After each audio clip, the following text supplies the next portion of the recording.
Voina chuan the Voice movie kanin chunsom lenga episode masa khan Dragon Clan te Dark Soul te nan be ti le vana buina Enfia turin u konga kalthu kan thlir ho towa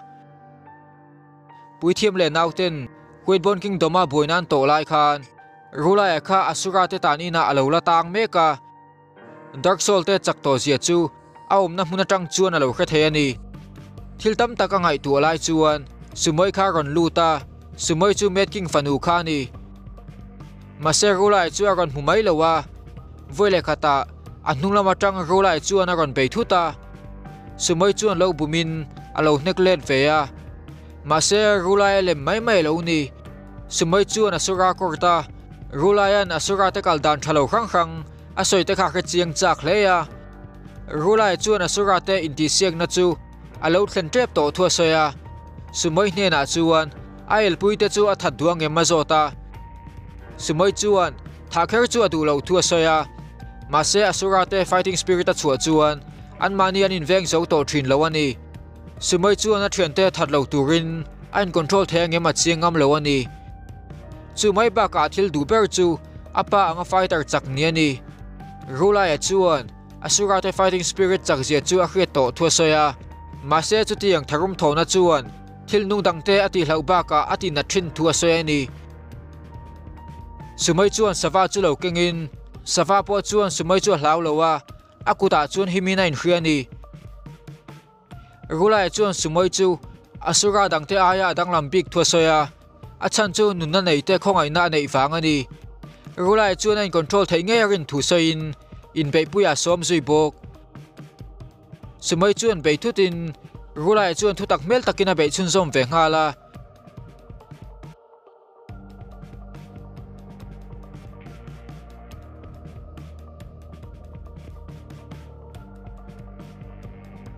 sumai chu ron thin rumin nataka van ka tum lai chuan sava kha rulai chuan ma alo da sumai chuan poisoi lo sava tha adu lo wangin an control thei ani sumai chuan mani in control theina anei to thu rulai chuan a soi leya mase sumai chu ama line ring hel tho ani rulai chuan thinrim na hian power chaktak engkim ti chi theina anei thu soya mase mangai na chuan mani in control theina nei thu soin thinrim na in a power chak jok thu soya ni mase sumai chuan asura te zinga thinrim lowa fighting spirit ko chuak thei anomo mala hre lo thu soya mase rulai chuan mani in thunun theya ngai tu na film tak mang thei tu ta chuan thinrim taka be tu te a in chakna chan san nga jok thu soya ni sumai po chuan asura te fighting spirit chu midang tha nan ringot ani lo ti apa mu ti ra tum thu soin uluk takina training chunsom le ni inti sekna chu an tran trep to wangin asura no pang dang te po chu an lo in zirna sa hleya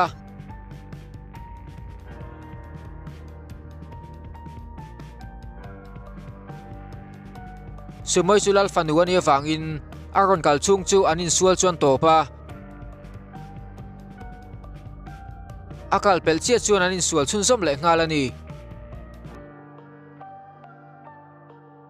sumai chuan mi pakhat korpol ha hi wa muwa ama chau chuan lo wamin a hlau thon mel hle ni ma se chupa chuan engma hlau lo thu lo soya thilei tur wa chu ve tum chuan akal zui ngal bok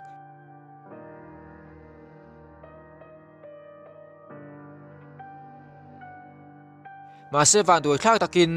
ei tur pakhat ma avala ve theilowa sumai na lo mu chuan a chulak pakhat chu pe veya man mo takin lo e ani ama ei tur polak theilo wangin engwangin nge inti sikna chuan telve du sumai chuan azota chupa chuan tournament chu azom lo chuan mite musit ani reng tur thu soin chu tournament atang chuan fighter ni na chan sanei ve don ani no pang thau tak kha ron kalin fighter chu adudu in an ni thengot lo thu aron soya mi pakhat chau chakan om don awangin abak zong chu tur tu an ni don ani masena pangkor pol ha chuan tournament atel chu adu thawa sumai chuan ai tur chu apele bok pathawa chuan sumai chu lalfanu ni ma se tournament chuan adin huna that big don lo thu soya ma se sumai chuan midang that lowa chakram chu latumani rulai chu an lalnu chuan an tournament nei na mun tura chuan alo hruai meka maktak main rulai chu tournament ta in ve an phal sak dona rulai chuan lal chu biak pa du hrim hrim awangin alom hle ni an lal nu chu vading chuakin tournament atel tur te chu ron chuak to turina hrila naupang te chu tual zola chuan ron chuak khom tanin then khat chuan an ral thuam tur an thlanga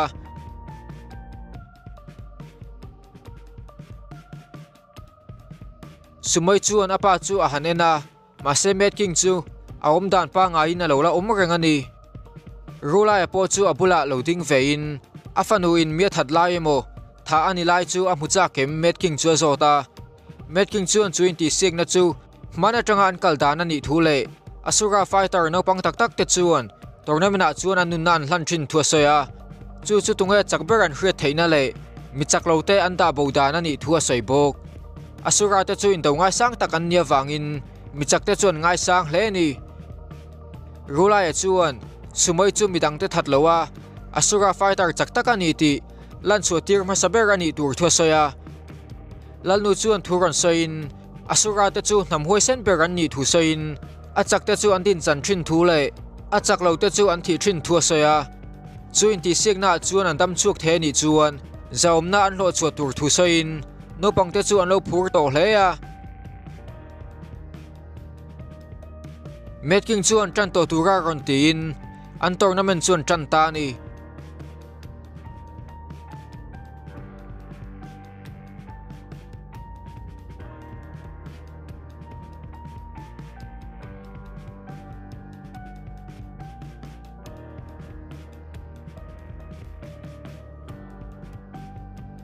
sumai chuan tha khera dulo wangin angun hnama paya kutlonga be atumani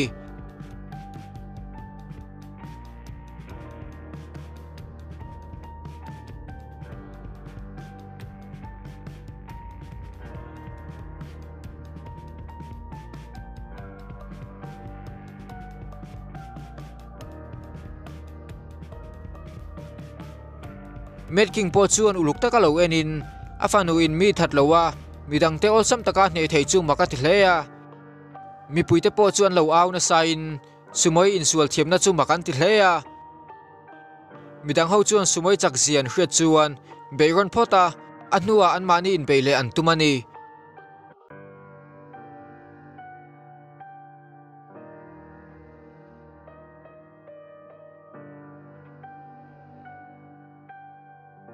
chuti lai chuan rolai chuan met king in afanu abula in zira phal sak chan chu zota mase met king chuan chu sumoi du thanna ani thu lo se ani rolai chuan sumoi chu no pang dang dai tak ani thu sein asura te kaldan thlak tu alani nge rin thu se ani mase met king chuan asura te chu hun rei tak chung tunan kaldan chuan an local towa thlak dang lam mai thei ani lo thu lo se ani mi panau pang pakhat chak tak chuan aron be tu te chu alo nei vek theya no pang dang pakhat lau mel taka kil khata lo thu chu va muin chu no pang chu sumoin e tura pek kha lo nia va tha nge ya tu mani ma se chu no pang doi zep chuan ngun nam lo banin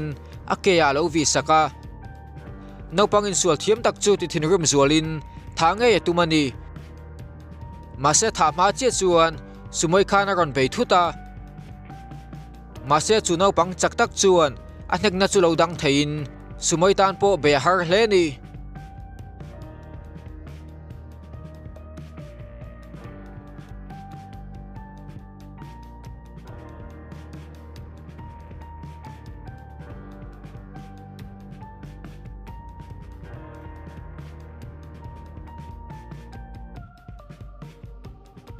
sumoi chuan a khoi fu theya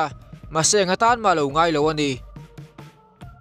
thinrim takin sumoi chu afapan le ngala mase sumoi chuan a training kha thei ngil loin amita chinga angai tu na film tak man na tumani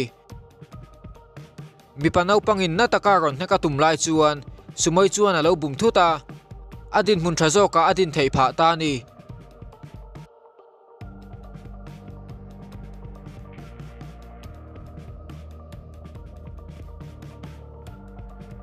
chu no pang chu aron tho chuak thei to lowa sumoi chu hoi kualin midang po chuan lo tluvek towa midang that mi lowa ne thei tho wang chuan mi pui ho chuan makan lo ti in an lo aw na sa hle ni sumai chuan a thil tuma ti hlotling ta a ngai in a hlim hle a ma se chu ti lai chuan lal chuan eng thile mo lo hmuwa in beina chu alo la top lo ani mi pano pangdoi zep tak khan sumai chu ron vit le thuta sumai chu achunga thalhe ma se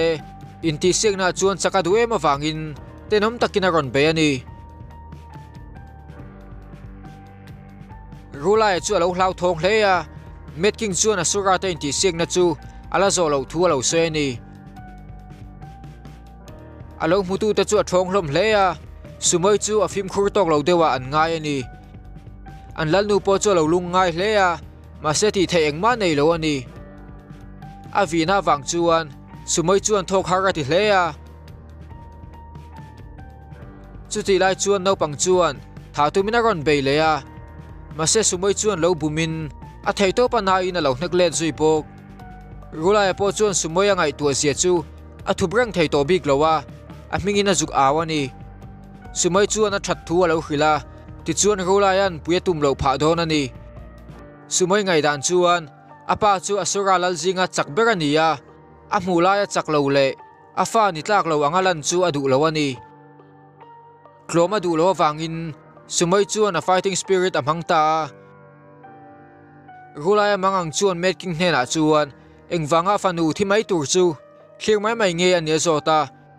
ma se making chuan tuna ani lo poin mi zongzong chu la thivek tur ani thua soya tunge chakber an zon chu angai thua soya ni rulai chuan engwanga an dan hluya thlak tak chu la zom reng nge an nia zota no pang tam takin an thi pha thina wangin in ti siangna chuan ti top to ngai thua soya ni making chuan asura te chu in sual tur le thi tura ron piang an ni thu soin a hun le mun chi adang lam thin thua soya dam chuak tura chakna an nei lo chuan an dam verang chan turam lo thua soya ni rulai chuan mi zongzong in zalen taka an nun man theinan nei thu soin dam chuak turin in sul khera ngai lo thua soya ma se met king chuan asura fighters te chuan in dona rap thlak tak an ma chon vek to thua soya in sul la in do chu asura te thil thiam om chun ani thu soin chu chu pathian te nena aninan lo na ni thua soi bok an kal dan chu thla ka du chuan thil hawam tak ama chona ngai thu rulai chu a khilani chu ti lai chuan mi panau pangdoi zep chuan sumoi chu tha tu mina lo la be chun zom zela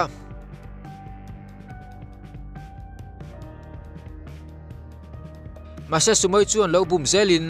ol sam takin a lo hne thei tho ani ma se nau pang thau tak khan sumoi chu ron be le nga la na takin le a hlap chor chor bok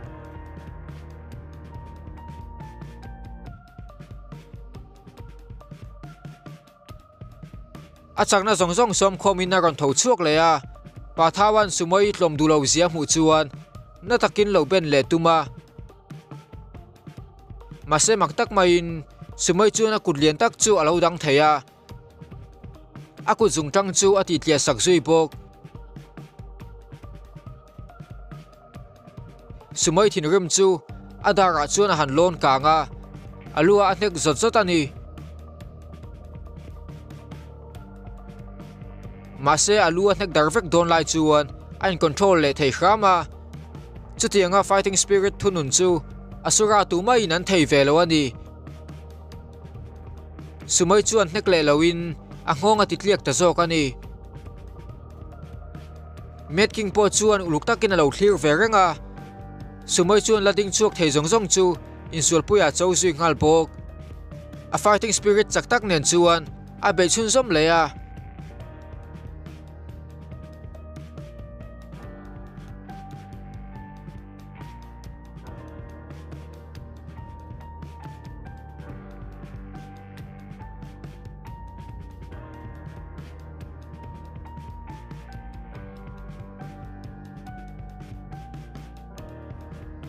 ato pa chuan tho chuak thei anom to lo ani a hliamanat ema wangin aka tang thia ron chuaka a thil mu te ron chiang lo tanin apa met king chu a ma chuan a hmuwa sumoi chuan makati in kha hun chung zong khan apa chuan angai sangna ti lang ngai lo ani tuma that lowa inti sengna chak thei thaw awang chuan met king chuan a khel chiat lo thu a khila athu sei chuan sumoi chu ati hlimin apa chu va pan hnai tuma mase voile khata met king chu gal thutin sumoi po chu atluwa ni kho kheloin a om zui ngal bok mase rula e chuan sumoi chu aron pan thuta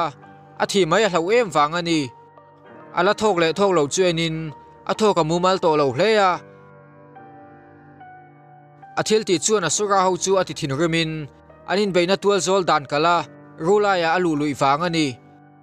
lalnu po chuan rula ya thil ti chu andan bo chen na ani thuaron soya masya thinlung chuan rula ya che dan chu dikati zok ani chukwat turin a khil zuya masya rula ya po chuan en liam thei to big lowin anin ti sek na chu top to thu soya ni making chu randing chuakin engang mi po an tournament nei na tual zola chuan luan phal lo thu ron soin asura ho chuan tha tuminan be sui ngala rola po chuan thlantur dang nei to lowin a beilet ve ta ni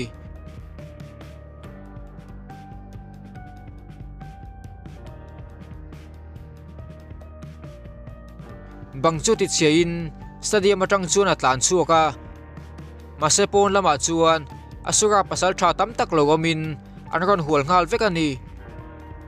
baigo chuan in pemai turin rula ya chu khila asura pasal tha level sang tak takin an hual vek to thu aseni mase rula ya chuan boina tanga tal chu chu athil thiam bek ani thu soya athu soi chu baigo chuan anin to ema wangin beiturin a khil zui bok masen bei ma che chuan metking kharon thleng veya midang ho chu lo tol hnung tura khilin rula te ang god level sang per chu ama chau na hne thei thu aseni thlantur dang anei to lo wangin rula chuan sumai chu da thla khang hun zong zonga khan asura le pathian te chu in ngei taka anom thei abai se reng thin thu asoya mase metking chuan rula du dan ang chuan asura te chu anin thlau dang lam lo tur thu asoya rula chu boina siam tu ba kan ni lo thu soin kumza thum liam ta anin beina zofel tak lo kha zofel puya rula chu somani metking chuan energy chak takati chuaka lalnu chuan asura sipai te chu man mota ka lo ka son tura khilin a hlawom zia thu soyani metking energy chu achak ema wangin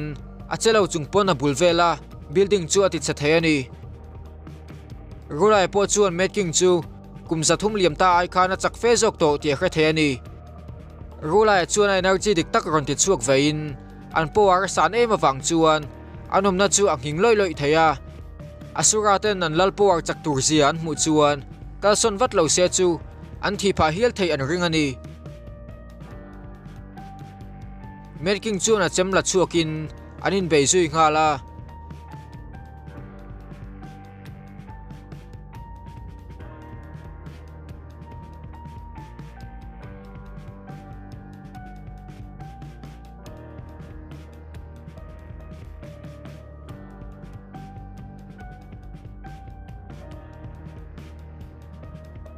rula chu hnung tol so ka tangin asura king beina chu alo bum vesel bok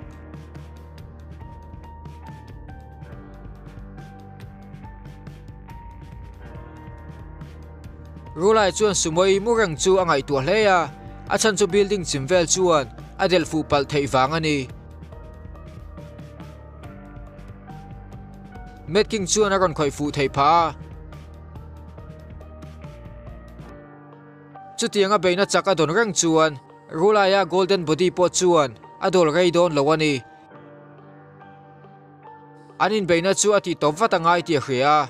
metking in aron beile don lai chuan rula ya chuan angai tu na film takalo manga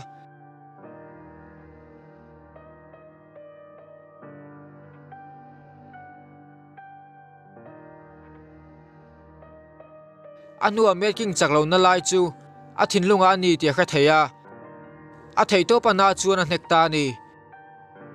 a hnek force chu anat ema wangin midang chuan an loen tha thei lowa mase maktak main metking chuan enga tan ma lo ngai lowa rula chuan makati in a weak point ta a hnek chungpowa atol ei lo wangani met king chuan a beilet velea asura ho na lo mu chuan an lo hlim hlea an lal chu chak chiang sa towa an ngai ani Marcel nu chuan rulai chakna chu ala kiam phai lo thu soya a chan chu golden body po ala chiat lo fang ani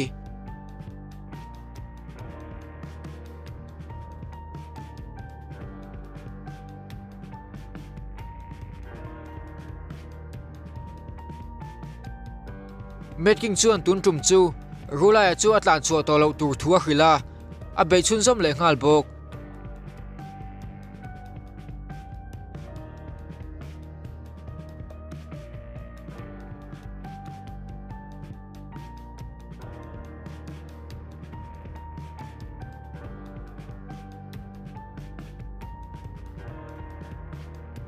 rulai chuan a be na chu lo dang thei to lowin